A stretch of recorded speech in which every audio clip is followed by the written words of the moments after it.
Frankly, your position is obsolete, Darren declared, his voice smug enough to make a saltine cracker taste arrogant. 85 pairs of eyes locked on me like I'd just spilled hot coffee on the Constitution. The room, once buzzing with polite corporate adrenaline and weak decaf, went stone quiet. Even the HVAC vents above us seemed to hold their breath. I stood there, holding my clipboard like it might turn into a sword if I squeezed hard enough. He said it again, louder this time, as if humiliating me once wasn't enough. This division is being streamlined, and Linda's role is no longer aligned with our strategic roadmap. I didn't cry. I didn't storm out. Hell, I didn't even blink. I just turned and walked to the only empty chair left, third row, far left, and sat down like I was watching a movie where the ending had already been spoiled. No one met my eyes. A few folks shifted in their seats like they had somewhere urgent to be but nowhere to go. One guy, Martin from Data Integration, actually winced. He'd just finished onboarding with me 2 weeks ago and probably still had the welcome packet in his inbox. I glanced around the room, watching Darren soak in his moment like he'd just slain a dragon, completely unaware that he'd just kicked a sleeping bear in the teeth. By the way, if you're still listening and you like these kinds of stories where the corporate snakes get what's coming, go ahead and hit that little subscribe button and throw a like while you're at it. It helps more than you'd think. Plus, I promise, the best part's still coming. After the meeting, I didn't go back to my desk. I didn't check my email. I didn't text anyone. I walked straight to the small, creaky file cabinet tucked inside the back of the storage room behind my old office, now Innovation Pod B, and opened the bottom drawer. That drawer hadn't seen the light of day in 3 years, not since our last federal renewal, but everything was still there. Hard copies of grant disbursements, my PI certifications, signed MOUs, a yellow sticky note in my handwriting that read, "In case they get stupid." Beneath it, the original grant application packet, unredacted, with one name typed clearly in bold on the front, mine. Let Darren have his little war drum. Let him parade his buzzwords and startup consultants and try to turn this place into some kind of half-baked tech accelerator. He didn't know what I knew. He didn't want to know, because knowing would mean realizing how utterly, laughably out of his depth he was. The thing about federal funding, real federal funding, not those PR grants he bragged about, is that it's not just money. It's authority. It's structure. It's legally binding terms, compliance protocols, agency contacts, audit trails, and, most importantly, named individuals responsible for execution. It's not the company that gets the money, it's the person, the principal investigator. And that person was me. Darren didn't even know what PI stood for. During a budget discussion a few weeks back, he called it private investigator and made a joke about trench coats. No one laughed, not even Barry from facilities, who laughs at anything. And now this fool had just tried to erase me in front of 85 staffers. He thought he'd won. Thought I'd fade quietly into the beige carpet like yesterday's toner cartridge. What he didn't realize was that I wasn't angry. I was prepared. Over the next few days, I didn't engage. I smiled. I nodded. I let HR schedule their little transition meetings. I let Darren pretend he was leading a revolution when he couldn't find the kitchen without Google Maps. Every time someone tried to loop me into an email thread, I gently replied that I was no longer in that role and referred them back to Darren. And then I BCC'd my personal account, just in case.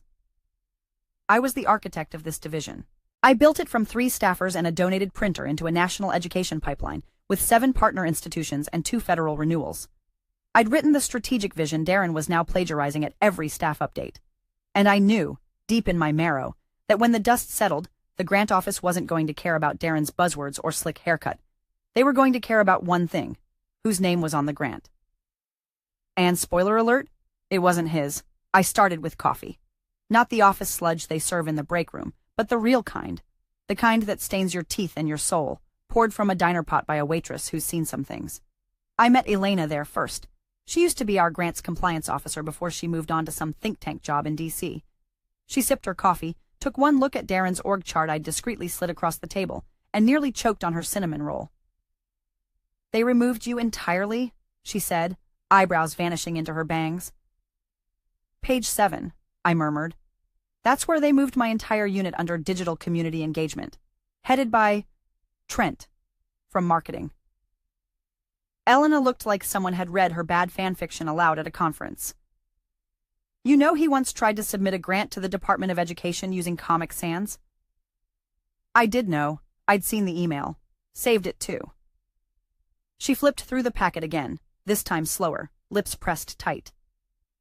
They've got no idea what they're doing, do they? I shook my head. Worse, they think they do. By the end of that first week, I'd had 5 of these quiet coffees. Elena, Richard from Curriculum Design, Janine from the Outreach Bureau, Grace from the university's Research Foundation, and my old friend Frank, who now sat on the advisory board for the federal agency that actually wrote the grant Darren was about to detonate with a smile and a Slack emoji. They all told me the same thing in different words. They're playing house with live wires.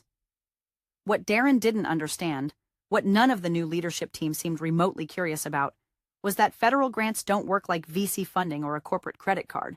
They're woven out of rules, filings, timelines, reviews, and signatures.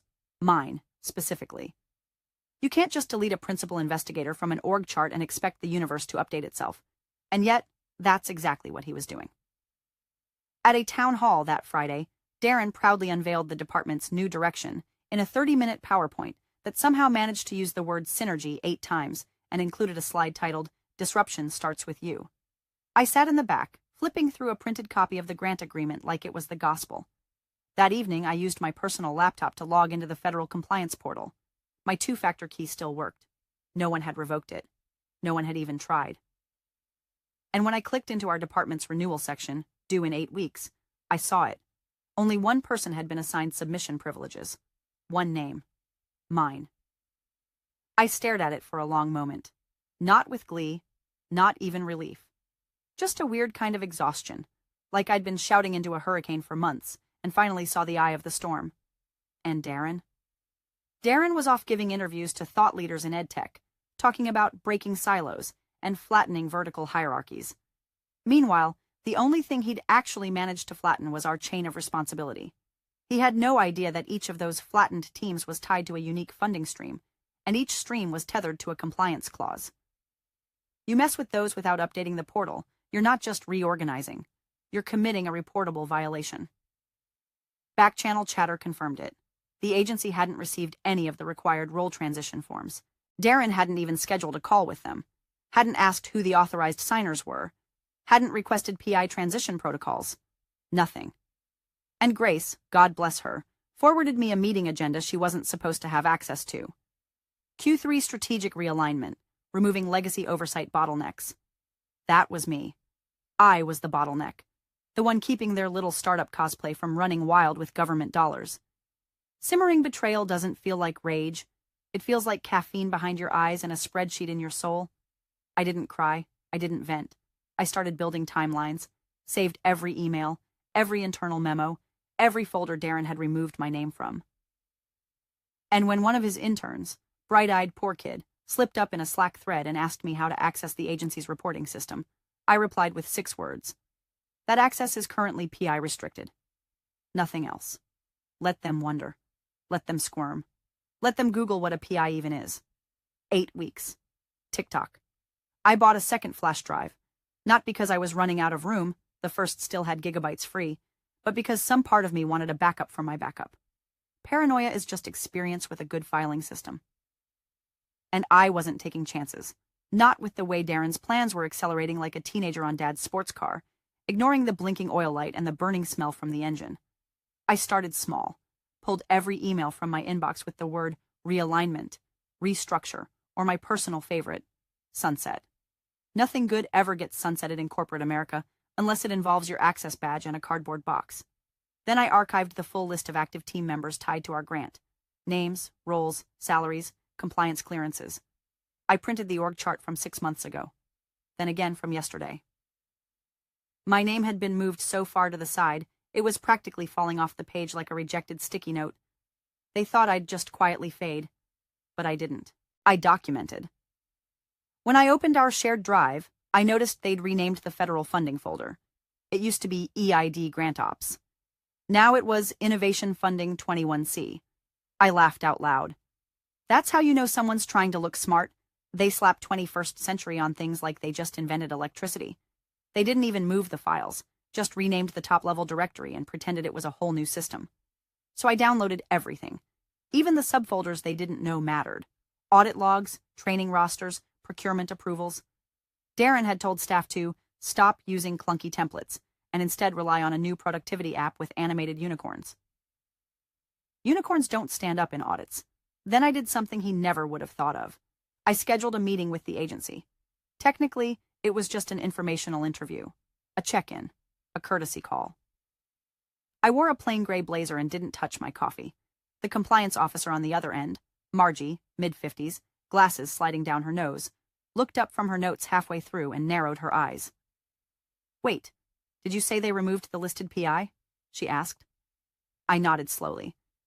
"In the internal org chart, yes." "Did they file a transition letter?" "No." Margie blinked.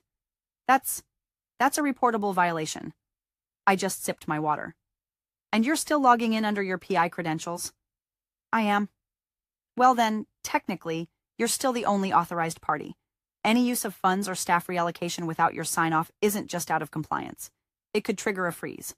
Are they aware?" I didn't answer. I didn't need to. That was the moment despair evaporated. It didn't happen with trumpets or tears, just that click in your chest when you realize you're not crazy. You're right, and they're the ones playing hopscotch in a minefield. When I got back to my desk, I changed my passwords. Every one of them. Then I added two-factor authentication to the agency portals and the backup access server. Darren had tried to route all reporting through his new operations manager, a woman who once asked me if accrual was a spreadsheet formula, but her login triggered an instant rejection from the system. She wasn't listed. She couldn't submit. She didn't even have read-only access. I began archiving files off-site, not deleting, just mirroring. Every memo, every Slack message, every time-stamped video from the webinars I'd hosted on compliance protocols, now being ignored. I labeled them with calm, boring titles like Q2 Restructure Memo, Legal Review, and Staff, Reassignments, Grant Conflict. Boring is what buries you in an audit. It's the dull stuff that detonates careers. The funny thing? Darren still thought he was winning. Still strutting around, still making decisions with a Sharpie and a dream. He sent out a campus-wide update titled Phase 2, Unleashing Potential, where he literally used the phrase, torch the old playbook. Meanwhile, I was holding the actual playbook, signed and notarized, recognized by a federal agency that does not, ever, play games. He had no idea the game was already over, and I wasn't making moves. I was just building the receipt drawer. The week the consultants arrived, everything started to rot from the inside. They came in packs, slim suits, glowing teeth, and lanyards that looked like they came prepackaged with buzzwords. Agile, disruptive, lean-forward integration. You could practically smell the LinkedIn premium on them. Darren walked behind them like a proud golden retriever who thought he'd just discovered fire. He kept calling it a strategic infusion of next-gen thinking. I called it a circus where the elephants had MBAs.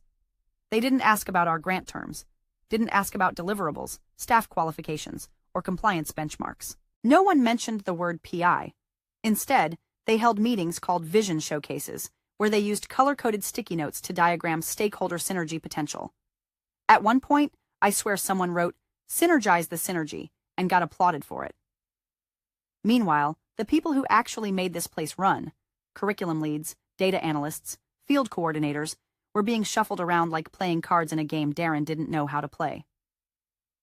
Trent from marketing was suddenly overseeing educational access. Sarah, who had written half our original policy documents, was moved to community vibe lead. I don't even know what that means. Is that a job? A Spotify playlist? Staff morale plummeted so fast you could feel the gravity shift. The copy machine broke and no one even tried to fix it. Our best instructional designer started crying in the break room over a missing budget line. People who used to speak up in meetings now stared at their phones like they were waiting for divine intervention via push notification. And then, one by one, they started coming to me. They didn't knock. They just showed up. Quietly, awkwardly, like kids who broke a vase and weren't sure if mom was in a good mood. "Linda, are we still reporting to you, or—" I never gave a straight answer. I just handed them a printed copy of their role's funding clause from the grant appendix. Section 4.3, subsection C. Personnel assignments and supervisory structure must reflect compliance with approved oversight designations. I'd highlight the relevant line, slide it across the desk, look them in the eye. You might want to familiarize yourself with this. I wasn't sabotaging anything. I was just letting gravity do its job. The thing is, when you're the only one who understands the rules, you don't need to play dirty. You just need to let the clock run. And Darren? Darren was trying to sprint through a chess match wearing clown shoes. He launched an initiative called Project Phoenix, like he was rebranding a soda, complete with a stylized bird logo and inspirational emails with subject lines like, "Rise with me." He started referring to himself in the third person. Darren believes in agility. Darren wants action. I don't think Darren believed in reading.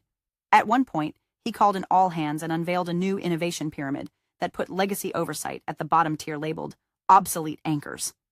He looked directly at me when he said it. I smiled and clapped politely. Meanwhile, I was quietly routing all funding disbursement logs through my archived templates. I stopped correcting mistakes in the compliance tracker. Let Trent's assistant upload the wrong report format. Let the consultant submit a draft operating plan that used language copied from a California tech incubator. We're in education, in the Midwest, funded by the Department of Community and Rural Development. No one caught it, because no one knew what they were looking at. I did. I watched it unfold like a slow-motion derailment, and I didn't lift a finger. I didn't have to. Each day, another thread unraveled. A coordinator quit. A district partner asked why their invoices hadn't been processed. Someone noticed their travel reimbursement was missing. Little things at first, then not so little. And still, Darren strutted around like a man selling elevators in a building that had no floors. I had my binders. I had my access. I had the agency's auto-confirmation that I was still the listed PI. And I had time. Every tick of the clock wasn't just waiting. It was an alibi. The email landed at 7:48 a.m. Subject line, Leadership Restructure, Final Phase. I opened it without flinching. I'd been expecting it. Darren's digital signatures were always a little too proud. Bold font, oversized logo, the Director of Innovation Strategy title he gave himself beneath a motivational quote about disruption. This one was no different, except it had legal and HR looped in like they were guests at a wedding he forgot to RSVP for. Effective immediately, it read, Linda Carpenter will be transitioned into a legacy advisory role, with gratitude for her years of foundational service. As we align with new strategic frameworks, Linda will no longer hold operational authority or oversight within the division's current structure. Operational authority. That phrase sat there like a coffin lid. No one called me. No one scheduled a meeting. Just that email, surgical and smug. The gratitude part was what made me laugh, like tossing a bouquet onto a burning bridge.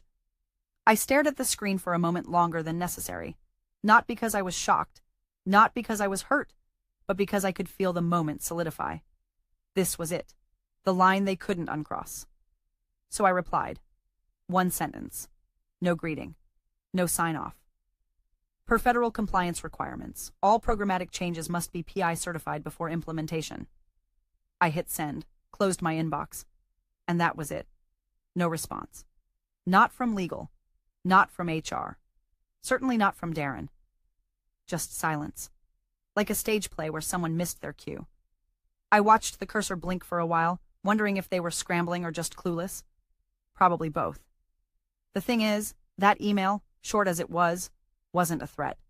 It wasn't a protest. It was a reminder. A single pushpin holding the whole facade together. And if they ignored it, that was fine. Let them. I went back to my routine, showed up, attended meetings as the legacy advisor, sat quietly while consultants talked in circles, gave polite nods when someone asked for my historical context. They thought they'd reduced me to a museum exhibit, something dusty and safe, contained behind a velvet rope. But I wasn't gone. I was watching. And more importantly, the systems were still mine. Darren started issuing directives that had nowhere to land. Staff hesitated. Is this approved yet? They'd ask. Is legal looped in? No one knew. Because no one could track the chain of compliance. Not even Darren. They'd removed the wrong link. Thought they were cutting dead weight. Didn't realize they'd amputated the central nerve. But I didn't correct them. I didn't defend myself. I felt invisible, but not powerless. There's a strange kind of freedom in being underestimated, like walking through fog with a torch no one sees. And as I walked the halls of my own division like a ghost, I started noticing the cracks widening. A vendor called to ask about missing invoice codes.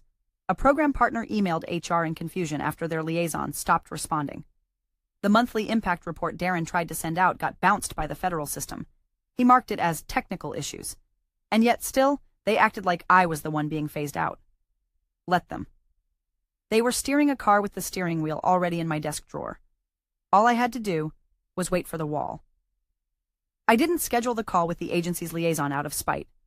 I did it because it was due. Performance reports don't submit themselves, and Darren clearly wasn't going to do it. He probably assumed some intern in a WeWork hoodie was handling it on a Google sheet, but this wasn't a Slack emoji kind of process. This was a federal platform with session timeouts and digital keychains older than his leadership career. Just updating records, I told Marcia, the grant liaison I'd worked with through 2 renewals and 1 government shutdown. Her voice came through steady as ever, warm but formal. I noticed the reporting calendar hadn't been adjusted to reflect the new program year. Thought I'd step in before it flagged us for noncompliance. "Oh, thank God you're still in there," she said, without missing a beat. "We've been getting incomplete uploads and some garbled drafts from someone, but they weren't in the system as an authorized signer, so we've been rejecting them." I smiled without smiling. "Well," I said, "I figured I'd clean up the queue." She paused, then said carefully, "Linda, are you still officially in charge?" I didn't lie. "As far as the system's concerned," I said, "nothing's changed." That wasn't me being slick. That was the literal truth. The transition paperwork hadn't been submitted. The compliance portal still had me listed as principal investigator, and the most recent key fob login attached to my badge. Darren had tried to bypass it, probably by having his shiny new operations lead register an account, but the system auto-rejected her credentials with the note, "Unauthorized party." No PI transfer documented. I submitted the overdue Q2 performance report that afternoon.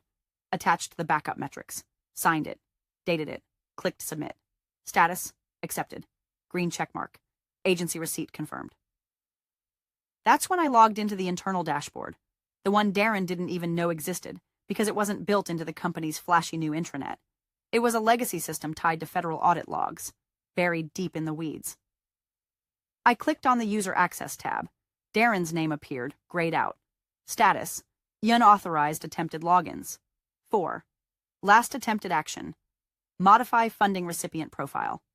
System response. Action denied. PI override required. I leaned back in my chair. I wasn't just a ghost in their machine. I was the machine. And they were poking buttons without a manual, hoping it didn't blow up in their face. Darren had no idea. He still walked around the office like a man preparing to take a victory lap. Still held pulse meetings with staff where he talked about culture shifts and mindset pivots. Still dropped phrases like mission realignment and values architecture, as if stringing nouns together made them real. Meanwhile, I updated the compliance calendar, cleaned up the training logs, and added my initials to every key field. Quiet, methodical maintenance. Nothing dramatic, just checking wires in a box they didn't even know was plugged in. The staff who still came to me, I didn't offer comfort. I offered clarity. Check your position's funding source, I'd say, or, has Darren issued any PI-certified directives lately? They got the hint. A few even started pushing back in meetings. Not loudly, not with rebellion, but with questions. Has this been cleared with compliance? Is this aligned with our grant scope? And every time Darren would wave his hand like a man allergic to accountability. We're modernizing that, he'd say. We'll streamline the old stuff. But the old stuff, me, was still in control. And the stream he was trying to modernize, it flowed directly through my login. Every disbursement, every approval, every access credential tied to our federal footprint. I didn't gloat. I didn't strut. I just watched. Because soon, very soon, someone was going to realize we'd hit the end of the rope. And when they looked down, they'd see it was me holding the scissors. The founder returned with a cane and silence. Nobody expected him to show up at the Relaunch the Future event Darren had orchestrated like a TED Talk bred with a self-help cult. There was branded swag, a dry erase mural titled Dream Wall, and catered wraps no one touched. But there he was, at the back of the room, leaning slightly on polished mahogany, and wearing that same expression he'd had the day he walked me through my first budget approval. Quiet, unreadable, a little too still. Darren didn't notice. He was too busy narrating his own hero's journey into transformational disruption. Slide after slide burst onto the screen. Color gradients, abstract pyramids, screenshots of Slack channels like they were holy relics. I stood off to the side, just outside the splash zone, sipping lukewarm coffee and waiting for the air to shift. It didn't take long. Midway through Darren's bit about shattering legacy frameworks, the founder tilted his head. Just slightly. Just enough to let anyone watching know he was watching. He leaned toward the COO, who flinched like he'd forgotten the founder still had functioning vocal cords. Their conversation was barely a whisper, but I caught a few words. Org chart. Current structure. Grant file. The COO nodded and all but jogged out of the room, face pale as copier paper. Darren, oblivious, clicked to a slide titled Department 2.0, Fueling Impact Without Limits. It had a flaming arrow pointing upward through a bar graph that didn't cite any source. He raised his hand like he expected applause. He got a couple of pity claps and one half-hearted woo from Trent, who'd already reapplied hair gel twice during the presentation. I met the founder's eyes from across the room. He didn't smile. He didn't nod. But something flickered. Recognition. Memory. And, beneath that, a spark of suspicion. We hadn't spoken in nearly 6 months. He went on medical leave during the worst stretch of our restructuring chaos, right around when Darren was promoted from strategic advisor to director, because the board wanted fresh blood and thought mid-level tech charisma was a substitute for experience. The founder had been quiet, off-grid. Rumors were he'd stepped back permanently. But there he was, in the room, watching the circus. The COO returned about 10 minutes later, carrying 2 folders like they were radioactive. He didn't hand them to Darren. He took them directly to the founder, who sat down in one of the back chairs with all the fanfare of a man about to grade a very disappointing term paper. Darren kept talking. He wrapped up with a dramatic flourish about erasing the walls between vision and execution, completely unaware that a man was literally flipping through documentation that showed just how much of that execution was built on sand. The founder raised one eyebrow, asked the COO something. The COO blanched. Then the founder closed the folder slowly, precisely, looked up again, this time straight at me. And I knew. He'd seen it. The PI designation, the untouched grant portal, the signature line with my name on every renewal form. He'd seen everything Darren hadn't bothered to read. I set my coffee down, straightened my blazer, felt the heat rise beneath my skin, but not from panic, from pressure. The kind you feel right before the dam breaks, because I wasn't the only one holding the truth now, and someone with actual power had just picked up the matchbook. The conference room had that pre-storm pressure in the air, fake cheerful lighting, tension pretending to be structure. I wasn't supposed to be there.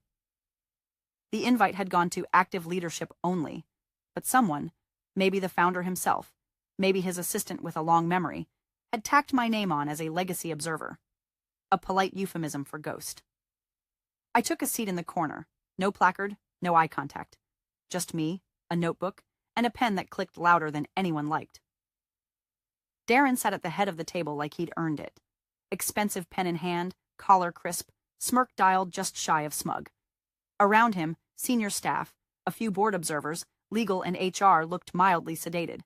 He opened with his usual, a monologue laced with business jargon, promising seamless forward motion and next phase deliverables. No one interrupted, not even when he said, "As you all know, Linda has transitioned out of operations, and I've assumed oversight of all active funding streams." He didn't glance my way. That was his tell. He avoided what he feared. 10 minutes in, the founder leaned forward. Slow, intentional, the kind of movement that draws eyes without asking. He held up a document. Plain, 3-hole punched. The grant agreement. "I've been reviewing this," he said, voice smooth as gravel. "Specifically, the renewal addendum signed 3 months ago." Darren paused, blinked like a man registering a sudden itch in his brain. "Yes, we're aware of the renewal." "Are you?" The founder flipped the document open, held up a page like it was evidence in a courtroom. "There's only one active PI listed here." Silence. Then he turned to Darren, eyes flat. "And it isn't you." The room shifted like a tablecloth had just been yanked out from under lunch. Darren frowned, forcing a chuckle. I'm not sure what that means in practical terms. The founder didn't smile. It means your position has no legal access to the division's funds, or its staff. Dead air. The CFO cleared his throat, leaned forward. Is that accurate? The founder turned the document around so everyone could see the line. Principal Investigator, Linda Carpenter. He looked at me for the first time. Linda, can you confirm whether any PI transition paperwork has been submitted to the agency? I didn't raise my voice, didn't smile, just answered like I was reading from a recipe. No, no transition has been filed. I remain the sole credentialed party for federal access. All changes require my certification. None have been given. HR shifted uncomfortably. Legal looked like someone had slipped them a shot of bleach. Darren let out a short breath. I was under the impression that... You were under the impression, the founder interrupted, that we could restructure a federally funded division without honoring the compliance structure that binds the funding. That was your impression? No one moved. Not a single person. The CFO reached for his tablet, checking something. Then he froze. Our internal system shows disbursements pending for Q3 and Q4, but none of them have PI certification. The founder leaned back. So what happens now? I responded calmly. Any unauthorized expenditure puts us at risk for agency audit, grant suspension, and repayment of federal funds. Darren turned pale. Wait, are you saying... I'm saying, I said, you've been managing a department you have no legal access to, and assigning staff to roles that aren't supported by the grant. Someone muttered, "Oh my God." The founder closed the folder, set it on the table like a gavel. Until this is resolved, he said, no structural changes move forward. No new roles, no disbursements, no public communications. He paused, looked straight at Darren. You've been playing with matches next to a fireworks factory. I stayed quiet. I didn't need to speak, because every eye in that room had already turned to me, not with pity or nostalgia, but recognition. The ghost in the system had a name again. The founder's eyes never left me. Still seated, still composed, but everything in his posture had shifted. Gravity pulled toward him now, not Darren. He tapped a finger against the folder. Linda, he said, his voice low but unmistakably clear. Would you care to explain Appendix D? I didn't rush. I didn't clear my throat or pretend to act surprised. I just stepped forward, heels echoing on the tile like punctuation marks. The room tracked me like a heat signature. Appendix D, I said calmly, outlines disbursement freeze procedures in the event of unauthorized role changes or oversight breaches. I could see legal sit straighter, flipping pages fast. The founder just nodded, like he'd already known. This was confirmation. A formality. I continued, voice steady. If a listed principal investigator is removed or their authority bypassed without filed transition documents, the grant automatically enters a compliance hold. All associated disbursements, reimbursements, and staff allocations are frozen until resolution. Legal suddenly stood, muttering something sharp into the CEO's ear. And if attempted expenditures occur during that hold, I added, they are flagged for federal review. That includes salary payments from grant-funded lines. Darren snapped, This is bureaucratic nonsense. We've been operating. The work is getting done. You think the agency cares about some formatting on a portal? They do, said the CFO, cutting him off without looking up from his screen. His voice was flat, final. She's the PI. The system won't release funds for the next cycle unless she certifies. Darren's jaw worked, but no sound came out. Just the hiss of air leaking from a balloon that thought it was a blimp. Silence clamped around the room. The founder stood. He walked slowly to the front, picked up the folder one last time, then turned, deliberately, to face Darren. So, he said, gaze like a scalpel, do you still think her position is obsolete? Darren's smirk finally cracked. He opened his mouth, closed it. Color drained from his face as if someone had pulled the contrast slider all the way down. He didn't answer. And I didn't offer him a rope. I just reached for my binder, tucked it under my arm. No dramatic speech, no farewell tour. Just the quiet authority of a woman who'd done the work, kept the receipts, and waited for the circus to collapse under its own incompetence. As I walked out, no one tried to stop me. The founder didn't. Legal didn't. Even HR stayed frozen, eyes fixed on the table like it might open up and swallow them. I reached the door, paused for half a second, then stepped through without looking back. Because the thing about ghosts, eventually they stop haunting and start owning.